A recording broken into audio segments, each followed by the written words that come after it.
I had to camp outside his house, and for about 6 weeks, little signs, slipping notes under his door, begging. He was wearing a wig. I didn't recognize him. And I thought it was Fran Drescher. yes. Yeah. It finally just wore him down. That will do it, you know. It always does.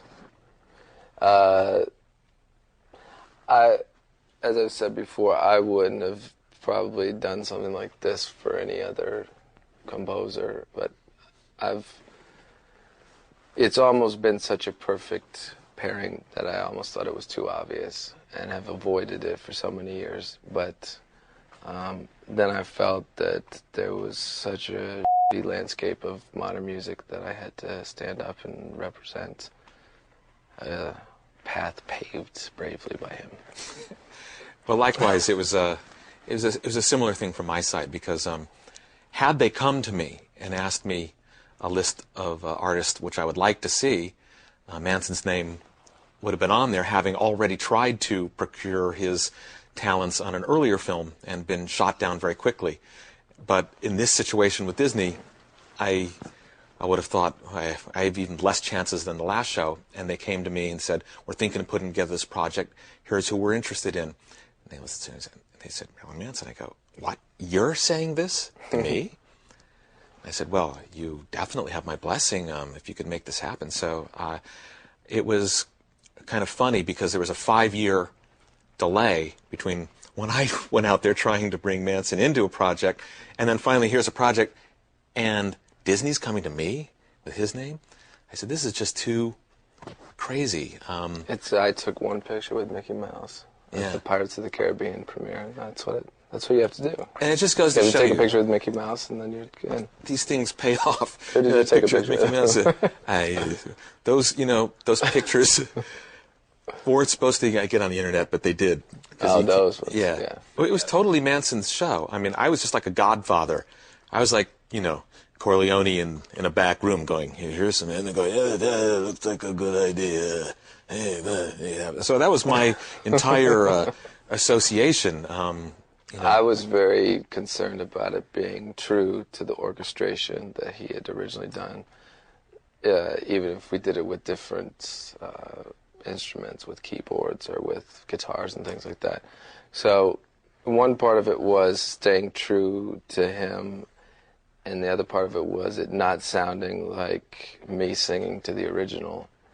So it was a fine line of that, and I was happy that he liked it when he heard it. Yeah, I was really pleased. And had we talked before he cut the tune, I would have just encouraged him to do whatever he felt he should do, and wouldn't have given him any direction at all, because I think that would be probably a negative thing.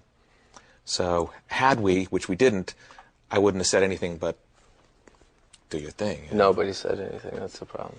So it's probably like when you did it originally. Because if someone had given me direction, I might have probably taken it. But I actually, was able to be very schizophrenic and musically and sing all these different characters. And originally when I said sang it in 2 days, and the first time I sang it was as one performance. So I was surprised how embedded it was in my system, because I knew it, even though I didn't think I was going to know it. When you sit down, it's like when you go to do karaoke. It seems like when you're singing along, you can do it. Then you get up in front of a bunch of drunk Asian women, everything changes.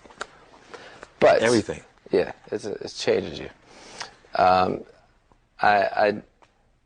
then went back and I thought I wanted to make it as much like the characters, but I suppose sounding like one person. So I think I ultimately did what he did. Instinctually, my way has always been to go against what's obvious. So this would be something I would normally avoid because it just seems too right. And then I just felt like maybe it's right for a reason, and the song ended up making me want to make a new record. I sang, and then I suddenly got excited about music again. So I think it really covers a lot of generations. I mean, we're kind of from a similar time, and but then I meet people that are much younger than me that like it and know it better than I do. I actually had to consult someone younger than me to recite the lyrics. No shit. Yeah, I like to have young girls sit on my lap when I sing. Who doesn't? No, I didn't say I did. I just said I like to. That's what worked for me when I was doing the demos in the first place. But it's market research. Market research shows that works well. But when I created it many years earlier, I mean, obviously I wasn't thinking about it connecting with any generation. But like Manson is saying, my approach when I did it was just to kind of go against the grain. And at that time, musicals all were very Broadway in a certain way that didn't connect with me at all. And the one thing that Tim and I talked about trying to make happen with the Nightmare was that the songs, we would try to do songs in a way that felt like they could be almost from any era, but not contemporary. So there was the whole creation of Nightmare songs were a rejection of contemporary musical. And I knew that I would catch a lot of crap for it, and I did. I mean, I got the worst reviews of my life and career for Nightmare and the music.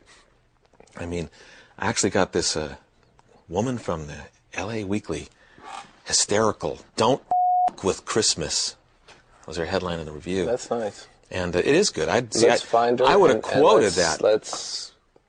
She's alive and well, right? Experience. So the New York Times. Let's, associate her with what would you call them? I guess the practices of prison. Whatever. Yeah. I've never been in prison. Jail one. But that was erased from my. Yeah, well, I was charged as a sex offender for fornicating with a security guard's neck, but I was found innocent. I did a hard myself time. A sex offender. When I first conjured up the ideas for the songs, I was in a L.A. County jail cell. Shaquille O'Neal was my. Heard of. Yeah, he was in at the same time, and he was my protector. I was snowed into a hotel in the Billy Joel Allentown, literally, with Sesame Street on ice and Shaquille O'Neal for 3 days. See, it's amazing how things cross over in life, because he has this story about Shaquille O'Neal, and I was Shaquille O'Neal's bitch for 3 months in L.A. County. And we both like Sesame Street on ice. Exactly. So it's just weird, isn't it? When I did it, it was like very consciously, I'm doing a bunch of songs, and none of them will even remotely feel like a rock tune. I wanted them to feel like they could have come from the 30s or the 40s or the 50s or the 60s, stopping around the 70s, like this couldn't have been written. My influences were Kurt Weill and Gilbert and Sullivan and